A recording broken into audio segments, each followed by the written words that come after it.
This is Persona Grata, the official podcast of the Israel Ministry of Foreign Affairs. I'm your host, Tamar Schwartzbard.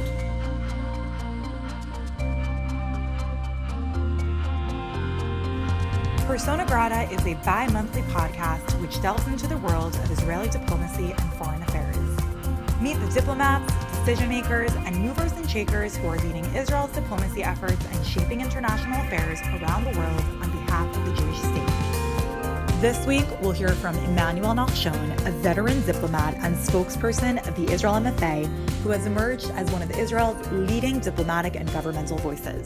I am very excited to welcome our first guest ever, Mr. Emmanuel Nachshon, the Israel MFA's official spokesperson. Mr. Nachshon, a veteran diplomat who has served in Venezuela, Ankara, and Berlin, is responsible for sharing Israel's diplomatic efforts with the local and international media. Nachshon, who is known for his personable and direct approach, has emerged as one of Israel's leading diplomatic and governmental voices, both online and offline. But serving as Israel's spokesperson in an age where news travels faster than the speed of light has its own unique challenges and opportunities. Nachshon, who has been particularly successful at harnessing Twitter to communicate with millions of people around the world, will discuss his perspectives on diplomacy in the digital age. It's great to have you here, Emmanuel. Welcome. Thank you very much. So before we delve into some of the major issues that are shaping the way in which we share Israel's message with the world, tell us a little bit about yourself. Well, I've been in this position as a spokesperson of the Foreign Ministry for the last 4 years. I'm a career diplomat. I studied law at the Hebrew University, and I've been here at the Foreign Ministry for the last 26 years in different positions in Israel and abroad. What influenced your decision to join the MFA? Well, first of all, I wanted to do something which is useful for the State of Israel. I think that was the most important point. To represent the State of Israel and to fight on behalf of the State of Israel seemed to me, and still seems to me, the number one priority. It's a good occasion for me also to use the different languages that I know, to see the world, to meet interesting people. It has been an extremely interesting and challenging career, and I'm very happy. What is your main responsibility as the spokesperson? Well, my main responsibility is to be the voice of the foreign ministry in Israel and around the world. I think that's the most important thing. I'm in contact with the Israeli media, of course, here in Israel, with the foreign media posted in Israel, with the foreign media all over the world. I'm responsible also for giving instructions to our different spokespersons in the embassies that we have around the world. So it's a complex challenge, it's a complex job. And the main issue, of course, is to carry loudly and proudly the voice of Israel. So there are a lot of different issues and topics that come up on a daily basis. How do you decide which topics to address and which topics to leave at the side? Well, it's obvious that the most important topics are the political ones. And we have here in Israel so many burning and important issues. Just look around. You have Iran, you have Hezbollah, you have the situation in the Gaza Strip with Hamas. There are interesting and important internal developments. So every day, I would say that it changes literally every day. I cannot tell you in advance, or I cannot give you in advance a kind of a fixed agenda, because in our profession, in our business, things tend to change from day to day. We have important visits here in Israel. There are important diplomatic issues that we deal with here at the headquarters in Jerusalem and also in our embassies around the world. So basically, I would say that the political issues, and particularly the way those issues are reflected in the international public opinion, are certainly my top priority. So there's been a very big hyper-focus on Israel in the media for many years. This past year, there have been so many different issues that have nothing to do with Israel that have taken center focus in the media. Do you think this is a good thing for Israel or a bad thing for Israel? Well, basically, I would say that it's a good thing. The fact that the attention of the world is directed to other issues, which are extremely important issues, is a good thing, because one has the feeling that the way Israel is dealt with is totally overblown. It's blown out of proportion. If I were to come, let's say, from a different planet, I would be sure that Israel is one of the biggest countries of the world and that what we are doing is important and has an influence over the whole world. And we know very well that it is not the case. So it's good to see that there is a better proportionality, that people understand that other issues such as the civil war in Syria, the situation between Russia and the United States, and other major issues are actually more important than what is happening here in Israel. On the other hand, I think that it is important to talk about us because Israel is, after all, an important and interesting country, but it has to be done in proportion. Now, I want to move on to your Twitter activity because you've become very well known in this area. When did you realize that Twitter could be a valuable tool for your kind of work? Well, I think that it's something that I understood, of course, in the last years. I didn't come from social media or from an environment of social media and Twitter. I was always in favor of more personal and direct communication because as a classical diplomat, this is what we do. We talk to people and we use, of course, the conventional media. But when I entered my position as a spokesperson of the ministry, I started realizing that actually the rules of the game had been changed. And that being active on Twitter is probably more important than being active in other aspects of communication and media. And it changed my perspective. I think that it is really important. It has a major influence.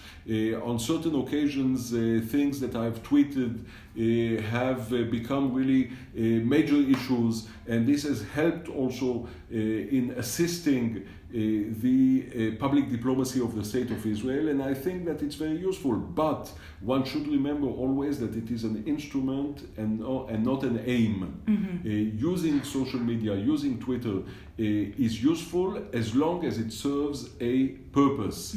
And here one has to be very cautious because people tend to fall in love with the instruments, whatever they are, right. Facebook, Snapchat, whatever. And this is, of course, a mistake, and you need to use them in a wise and smart way. Can you give us some examples of tweets of yours that helped the State of Israel fulfill a specific aim? Well, lately I've been quite busy with an issue related to false or distorted headlines, reports about Israel on CNN, on BBC, and other important media organizations in which the headline actually did not reflect properly the facts, and it was often totally biased against Israel. And here, when you send a tweet and you react very strongly and very quickly, it is extremely helpful because it creates a kind of a campaign, it creates a climate in the public opinion which actually has a major influence over those media organizations. And here I think that Twitter as an instrument has proven itself to be extremely useful and very powerful. You spoke about the personal touch of diplomacy and how it's really important to have a more personal touch between people. Is that something that's reflected in your tweets? Is your language more formal? Is it more easy for people to understand? Well, I try not to be too formal because at the end of the day you need to talk to a very wide public audience. And I think that they are a little bit tired of formal language. Yes. People want something which is fresher, which is more direct, which is sometimes a little bit provocative. So I tend to adapt myself to those needs. I think I'm not trying to educate the public opinion by using a diplomatic language. On the contrary, I try to be approachable and to speak to people in a way in which it will be very clearly understood. Look at the President of the United States. Look at other people who use Twitter extensively. They tend to use a very simple language and to be very approachable. So how do you draw the line as a diplomat between being politically correct, but also addressing controversial issues or topics about Israel?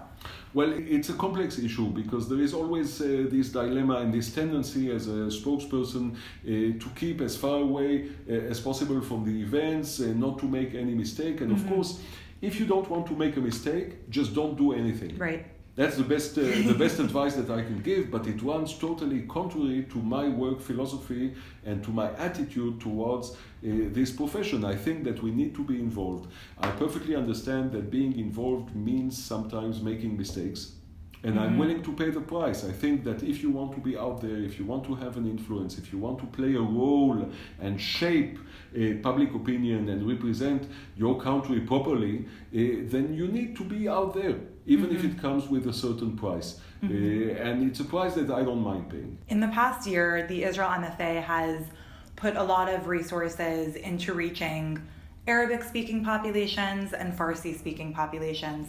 What are some of the responses that you've seen? That's right. One of our major priorities is indeed to invest in our social media in Arabic and in Farsi. We want to talk to our neighbors. We did not have the occasion to talk to our neighbors for decades because they were under brutal dictatorships and the social media instruments did not exist. So there was no possibility to have a real dialogue with normal people, with students, with housewives, just normal people across the border in the Arab world and also in Iran. Now this possibility exists and we use it to its fullest extent. We have an ongoing dialogue in all social media platforms. On Facebook, by Twitter, we send videos, we receive messages, and it's something which is absolutely extraordinary. This is, I would say, probably one of our more successful projects. It means that wherever you are in the Arab world, you can receive real and true information about Israel. We don't try to indoctrinate, we don't try to tell them what to think, we simply want them to know what is Israel and to show them that it is accessible to them. What would you say is the most interesting project you've used to try to get to these populations? Well, one of our more interesting projects is this medical project that we have at the moment. Actually, you can consult Israeli doctors by internet. You have a team of Israeli doctors, they speak Arabic, and they are available for consultation by internet, and it works, it's extraordinary. Of course, they are not meant to replace the doctor, the physician examining a person. On the other hand, it's a great way to get a second opinion. The level of medicine in Israel is extremely high, and this is well known all over the Middle East. And consequently, people are very keen and very interested in receiving such an opinion from Israel. Imagine the impact, not only on the medical aspect of it. It means that it gives Israel legitimacy. If you are not afraid, if you do not hesitate to contact an Israeli doctor in order to receive a second opinion, it means that Israel is becoming something normal in the way you look at the region. What are the kind of messages that you receive from Arabic-speaking individuals or Farsi-speaking individuals? Well, we receive tens of thousands of messages. Really? Some of them are positive, some of them are negative, of course. And the negative are not always pleasant. You know, I've been receiving, unfortunately, compliments, if I may say, regarding my family, my mother, my sisters, etc. And it's not really pleasant to receive that. On the other hand, I always say that a dialogue, even if it's of a negative nature, is always better than no dialogue at all. But most of the messages are extremely positive. People tell us, we are not your enemies. We want to be in contact with you. There is in certain countries, for instance, there is a big nostalgia for the Jewish communities which were expelled from those very countries in 1948 when the State of Israel was created. So you have here something very interesting, and people are keen and curious to learn and to understand more about Israel. So I want to talk a little bit about virality and fake news. In the age of fake news and with information being distributed at unprecedented rates, what are some of the steps that Israel is taking to combat fake news about what's going on in Israel? Well, indeed, fake news is a phenomenon which is extremely worrisome to us, and not only to us. It has always existed, but now it has become worse because the social media instruments actually enable you to overcome the platforms and filters of traditional media. Previously, in order to publish some piece of news, you would have to go through the journalist and the editor-in-chief, right. And it was a long process, and people could check whether the information was accurate or not. Mm-hmm. Nowadays, you can publish whatever you want. and people do not always have the instrument and the capacity to understand what is true and what is false. Can you give us an example of that? Well, there are so many conspiracy theories also regarding Israel. I see them all over the place. And any person can write, that Israel is responsible for this or responsible for that. But at the end of the day, people have to show maturity, and they have to make their own selection as to what is real news and what is fake news. But indeed, we will see more and more fake news, and this is something that we are trying to combat as much as it is possible. Unfortunately, dead people killed in the Syrian conflict, right. And somehow people think that it is related to the Israeli-Palestinian situation. So we try to receive as much information as possible to make it public, to show and demonstrate the manipulations made by the other side. They are very good at manipulating public opinion, and we need to show exactly what is it that they are doing. That's one aspect of our work. The other aspect is also to explain the context, because sometimes when you see a photo, when you see a tweet or something, or a short post on Facebook, you have no idea of the context. You don't know why is it that this person has been wounded or has been killed. What is the kind of situation that we are confronting? And you need to explain it. And people today, nowadays, unfortunately, do not have much patience for lengthy explanations. So you need to explain it briefly and in a way which will be understandable to the public opinion at large. There's been a shift from traditional diplomacy to diplomacy in the digital age. What are some of the ways that you're training your diplomats to be able to tackle digital challenges? Well, that's one of the big challenges that we face here, because some of our diplomats, particularly people who are not so young, have not grown up with those instruments, and it doesn't come to them naturally. Some people are worried, they are afraid that they will make a mistake, they don't want to look stupid. Mm-hmm. I'll open a parenthesis and say that I don't mind looking stupid at all. I've been experimenting with Snapchat, and I have some photos with bunny ears and or dog ears and funny bitmojis. And I know, to me too, it doesn't come naturally. On the other hand, it's important to understand what are the instruments that people use all over the world. Don't forget that the young people of today are the decision makers of tomorrow. And you have to connect with those people. Of course. And if the decision makers of tomorrow have pictures, have photos with bunny ears, then you need to understand that too. And the big challenge is how to educate our diplomats, who tend to be extremely conservative, extremely cautious, how to tell them, look, do use those instruments, because otherwise you will be talking to no one. Mm-hmm. And if you want to be useful in your work, then you need to understand exactly how does it work.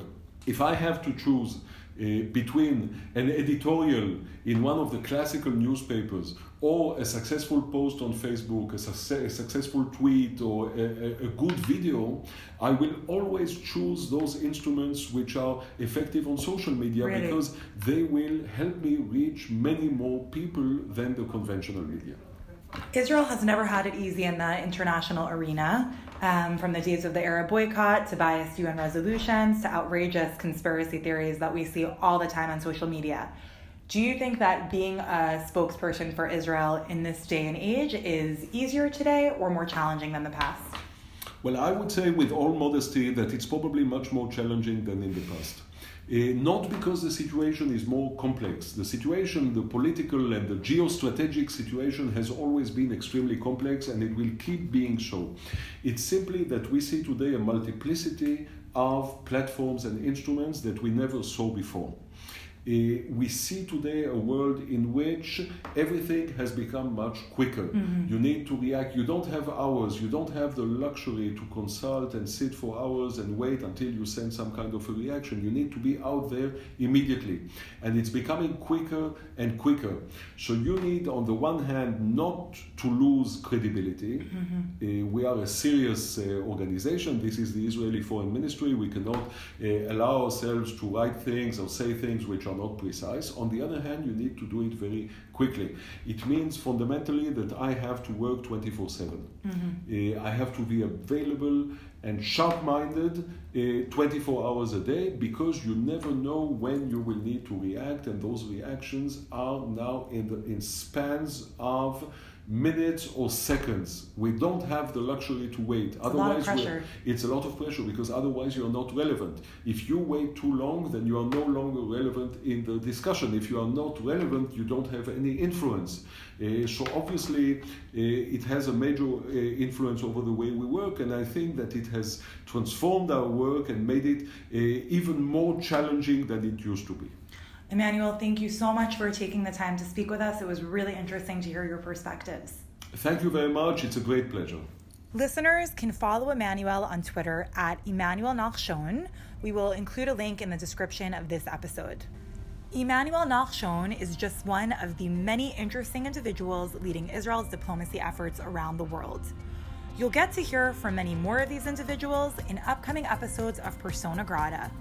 We are always looking for inspiration, so if there are any individuals you would like to hear from or topics that you would like us to discuss, please feel free to shoot us an email at personagrata@israel.org.